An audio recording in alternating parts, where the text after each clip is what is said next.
이렇게 무사히 회의방에 도착했습니다. 창 오른쪽에 있는 참가자와 채팅창 버튼을 한 번씩 클릭해 주시면 되겠습니다. 자, 우선은요, 참가자 목록 아이콘부터 한번 볼게요. 요 사람 디자인의 아이콘을 클릭하면 지금처럼 오른쪽으로 오신 분들의 성함, 이 리스트를 이렇게 확인하실 수가 있는데요. 호스트이기 때문에 이 창 아주 유용하게 쓰실 겁니다. 참가자 버튼을 클릭하게 되면 일단 오신 분들의 명단을 확인을 해서 출석 체크해 보실 수 있겠죠. 근데 그뿐만 아니에요. 스마트폰 참여자분들 같은 경우 회의가 진행되는 중간에 갑자기 마이크가 켜지는 경우들을 종종 보거든요. 전화가 온다거나 메시지 받을 경우 그렇게 마이크가 온 되는 거죠. 물론 진행자가 누구누구님 마이크 꺼주세요 라고 요청하실 수도 있지만 시간이 걸려요. 그럴 때는 그냥 참가자 목록창 하단에 있는 이 모두 음소거 버튼을 바로 클릭해 주세요. 그러면 이 진행자, 호스트를 제외한 모든 마이크들을 일괄적으로 오프, 종료시킬 수가 있습니다. 그렇다면 그 돌발적인 소음들도 빠르게 대응할 수 있다라는 거죠. 다음으로는 모두에게 추천이라는 기능 쓰실 수 있습니다.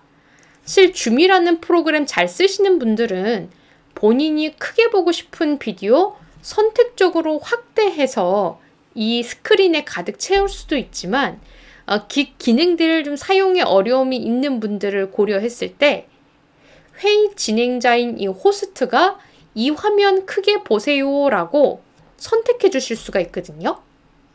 그렇다면 참가자 목록 안에서 그렇게 확대해야 하는 스크린에 당사자, 그 이름 위에다가 마우스를 올리세요.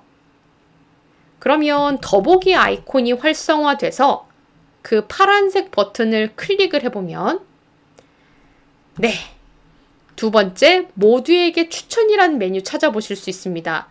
이 버튼을 클릭하시면 그야말로 선택된 해당 비디오가 모두의 스크린에 가득 들어차게 될 거예요. 이렇게 해서 중요한 자료들 함께 보시면 좋을 것 같습니다. 그런데 이때 제가 모시지 않은 어떤 참여자분께서 이렇게 대기실에 들어와 있는 거 보게 되었네요. 저희 이 기능 쓰려고 옵션 체크했었잖아요. 참가자 목록창에 이렇게 보게 되는 겁니다. 자, 그렇다면 여기서 이제 판단해 주시면 되겠습니다. 호스트 입장에서 이 데스크탑 접속자를 이 공간에 모실 건지 말 건지에 따라서 수락 혹은 제거 버튼을 누르시면 되는 거죠. 제거 버튼 누르게 되면 바깥으로 튕기게 되는 거고요. 수락 버튼을 누르게 되면 네, 이렇게 쏙 자리에 함께 해서 총 5명의 접속자가 이 자리에 함께 하게 되는 것들 보게 되십니다. 자, 근데 이 대기실이 이렇게 선택적으로 사람들을 초대할 수 있다라는 장점이 있기는 하지만 사실 저의 경우 불편함이 더 컸던 것 같아요.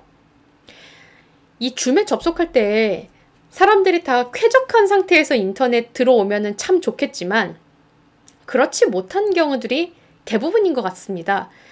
그렇다 보니 아주 극한의 경우 한 번의 회의임에도 불구하고 들락날락 신호가 끊겨서 2번, 3번 계속 재입장을 해야 되는 경우들이 발생한다는 뜻입니다. 문제는 그럴 때마다 수락 버튼을 누를 수 있는 호스트인 제가 그때그때 계속 입장 허용을 시켜드려야 된다는 뜻인 거죠. 요게 좀 회의 집중에 방해가 되더라고요. 그렇다 보니 저는 좀 이 대기실 기능을 기피하게 되는 경우들이 있고 그럼에도 피치 못하게 요거 활용을 해야 하는 상황이 있다면 이렇게 하실게요.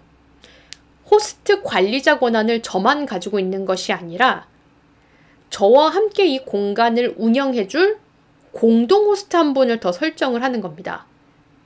그리고 그분에게 이 대기실 입장하시는 분들 요거 좀 체크를 해줄게요 라고 제안을 한다면 한 명의 호스트는 회의만 집중을 하시고 또 한 명의 호스트는 전반적으로 참여자분들의 이 접근 환경을 체크할 수가 있어서 역할 분담이 되니까 좀 더 쾌적하게 이 기능들 써볼 수 있지 않을까 생각합니다.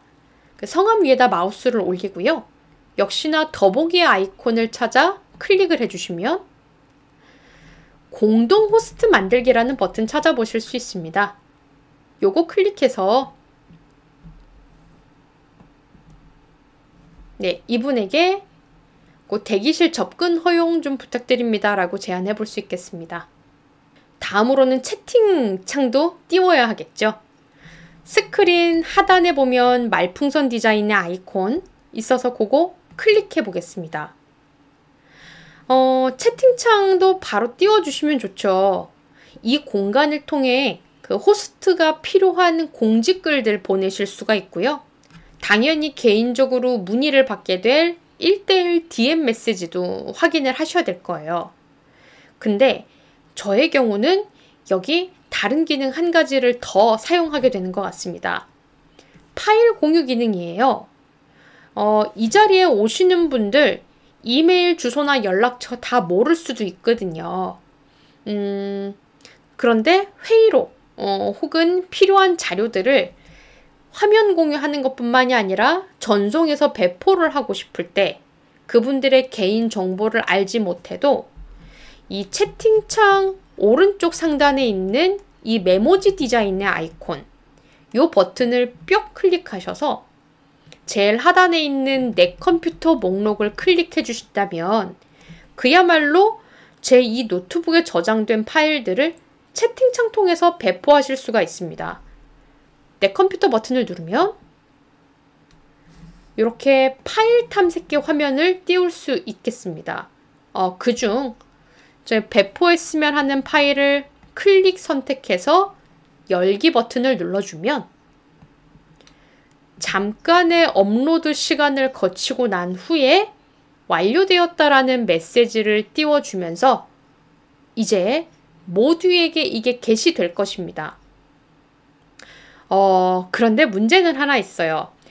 아주 손쉽게 요거 뿌릴 수 있다라는 장점이 있기는 하나 핸드폰으로 접속하시는 분들 같은 경우 저장하실 수가 없다라는 거죠. 그래서 저의 경우에는 구글 드라이브 혹은 네이버 마이박스처럼 각각의 포털들에서 제공하고 있는 웹하드 서비스를 이용을 합니다. 제가 사용하는 네이버 마이박스도 마찬가지인데요. 그 개인 공간에 접속을 하시고 배포하고자 하는 파일들을 미리 업로드해 두는 거예요.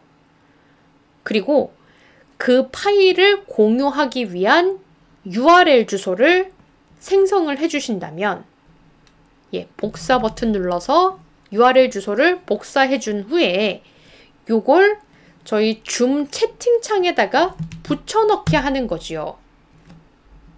그렇다면 핸드폰 참여자분들도 내 폰 액정에 뜬 이 주소를 터치해서 이 안의 내용들을 열람하시거나 내려받는 것으로 백업이 가능하십니다.